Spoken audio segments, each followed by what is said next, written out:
Tuesday, 6:30 Eastern on CBS. We are 3 days away from Election Day, but this year some cities have seen a surge in early voting. Helping to get voters motivated and to the polls is a team of unconventional people that describes themselves as artistic activists. They're part of the Unstoppable Voters Project. The project is an 11-part series spread across the nation that informs voters by bringing the arts to the ballot box. It's time to register and to vote. Dancing mailboxes aren't just for show. They're part of a national Get Out the Vote campaign. Using forms of art in Black and brown communities that can be targets of voter suppression. Steve Lambert is the founder of the Unstoppable Voters Project through the Center of Artistic Activism, a left-leaning nonprofit pushing for social change. We've worked in democracies all over the world, and when we had the opportunity to work here in the United States on this election, we jumped at the chance. There are 11 different initiatives under this project. What was your criteria, or what was the criteria for choosing them?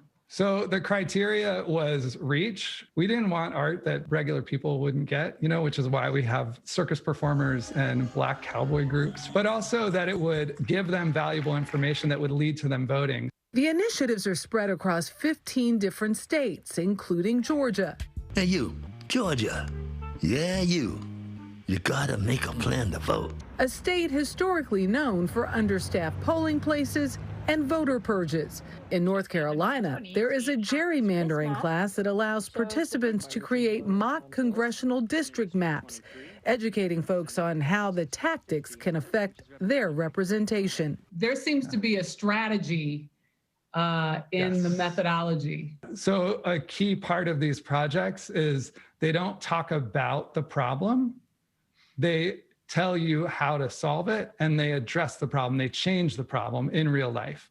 Maya Penn, the co-director of Cirque de Vote, used the same method when she led a parade to the polls in North Philadelphia last weekend. I looked at the list of early voting sites, and I picked the Leo Cora Center. The neighborhood that we paraded through has a history of lower voter turnout. Once again, due to circumstances that are so often beyond the voters' control. Penn believes bringing joy to the polls will change the narrative of voting, celebrating the act of voting as opposed to chastising those who have yet to decide. So you're saying vote shaming does no one any good? I don't feel that it works at this moment in time. There's a lot of outrage on the street, but it is so impactful. It's so impactful to have someone come to your neighborhood with a big brass band and with clowns and say, we're throwing you a party. Thank you so much for sticking through this time. Thank you for your resilience. Let's go vote together. We see you. Here's the information. I'm here for you. Because there are real barriers to voting. I mean, you look at places like in Houston, Texas, and Harris County, where you have one polling, one drop-off box.